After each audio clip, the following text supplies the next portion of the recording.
It began with a cold letter. The child read it alone at the kitchen table. The words on the page were short. The words were sharp. They felt like tiny stones hitting a window. Small at first, but with the power to shatter everything. The parents had cut the child out of the family circle. They said the child had to leave their home. The child had no plan. The world outside the kitchen window seemed to suddenly grow vast and empty. The familiar sounds of the house, the hum of the refrigerator, the tick of the clock, all felt like they were fading away, leaving behind a profound and echoing silence. The child felt lost, unmoored from the only anchor they had ever known. This is the shock. It hurts to hear a story like this. It is a pain that settles deep in the heart, a feeling of being utterly alone and unseen. But this story, this journey, does not end in that dark, lonely kitchen. It does not stay in that place of hurt. The child grew up in a small town, a place where everyone knew each other's business. The family home was filled with artifacts of a seemingly happy childhood. Old pictures on the mantelpiece, smiling faces at birthdays, smiling faces at holidays, toys on the shelves, worn from years of play.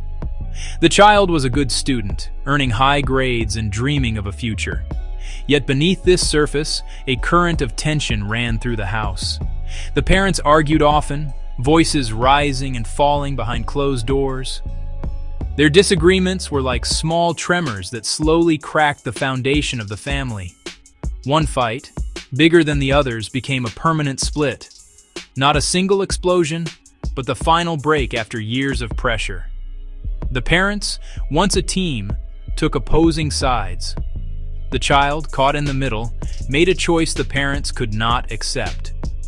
A choice born of love and identity. A step toward becoming their true self. To the parents, it felt like betrayal, a rejection of the life they'd envisioned. They were deeply angry. Their anger was a suffocating fog that clouded judgment and hardened hearts. In their pain, they cut the child out completely. "It will teach a lesson," they said. They called it tough love, a way to bring the child back. They did not see the wound they were inflicting. They only saw disappointment and fear. At first, the child had no help. Close friends tried to offer support, but their resources were limited. There was no money for rent, no safety net to catch them. The world that once seemed full of promise felt heavy and unfair. One gray afternoon, the phone rang. It was an unfamiliar number. The child answered, expecting nothing more than a wrong number, a telemarketer. A calm, professional voice introduced himself as a lawyer. The child's heart sank a little. Lawyers usually meant trouble. There had been enough trouble already. The child did not expect any good news. The lawyer began to speak. His words did not make sense at first. He said the child was an heir. The child did not understand. An heir to what? They asked, barely a whisper. "You have a trust," the lawyer said gently. The child was silent, trying to process. A trust is a legal plan to hold money and assets for someone's benefit. The parents had set it up years ago, quietly and consistently putting money into a protected account. They created a detailed plan with strict rules about how and when the money could be used. Most astonishingly, they had never told anyone about it. They allowed the child to struggle, and yet, all that time, were building a secret safety net. Was it control or shame? The truth was likely a complicated mix of both, but for the first time in a long time, there was a way forward. The trust had a formal name, simple, clear rules, and it was now up to them. The child had to make a choice. The trust documents lay like a roadmap to an impossible future. After much thought, the child chose school. They chose nursing, a profession dedicated to caring for others. The trust immediately began its quiet work: application fees, tuition, textbooks. The child moved into a small room near campus. The work was hard: lectures, labs, long nights studying. Friends worried the trust might be a trap. But the child moved forward slowly and with care. When a subject was tough, the trust paid for a tutor. When the child had the flu, the trust covered the doctor's visit and the medication. Years passed with steady progress. The child finished the nursing program, a small, simple ceremony. Soon after, a steady job at a local hospital. Patients valued their calm voice and gentle hands. Colleagues did too. The job provided a paycheck. The trust stayed a safety net. They rented a small house, warm blankets, a comfortable armchair, a single green plant on the windowsill. The house felt safe, their own home.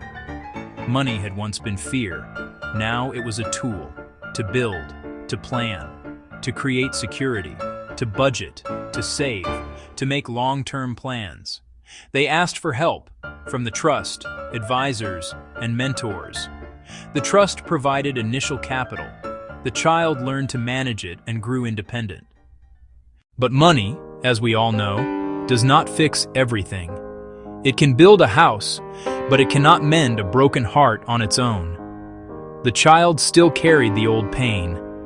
The sharp words of the letter were etched into their memory. On quiet evenings, feelings of rejection and loneliness would resurface. On bad days, they cried, releasing a long-held grief. On good days, they walked in the park, watching birds build their nests, feeling a small peace. The trust made life steady, but it could not erase the hurt. Healing was different work. It began with letters. After years of silence, the child wrote to their parents. Short and simple. No anger, no blame. Just a small opening for connection. Months went by before a reply came. It said, "We are sorry for the pain we caused." The other parent remained silent. The child felt a complicated mix of hope and fear. They met in a quiet cafe. They spoke in small pieces, weather, work, anything but the chasm. Anger was softer now.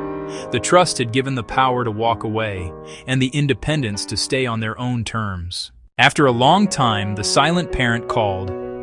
"I made mistakes. I see that now." The child listened quietly. Forgiveness is not forgetting. It's not a switch. It's a long, winding path. A weight began to lift. The silence had been broken. By funding therapy, the trust gave language and strength for hard conversations. They learned an apology isn't required to move forward, but hearing it can open a door. The healing was not about going back. It was about building something new. Meetings became more frequent, less tense. They used a small part of the trust to help others. A scholarship for students back home. Books, transport, a warm winter coat. A quiet act of giving back became a fragile bridge to the town, a testament to resilience, turning survival into hope for others. Years later, another graduation, their own. A master's in nursing. The parents were there, a quiet presence. History filled the room. The old hurt remained in the corners, a shadow that might never disappear. But the trust made space for new life in the light. A secret, complicated choice changed a life. The parents' actions were complex, hurt and hidden love. The trust didn't erase the past, it offered a path. It opened a door, and the child walked through. Life wasn't a fairy tale.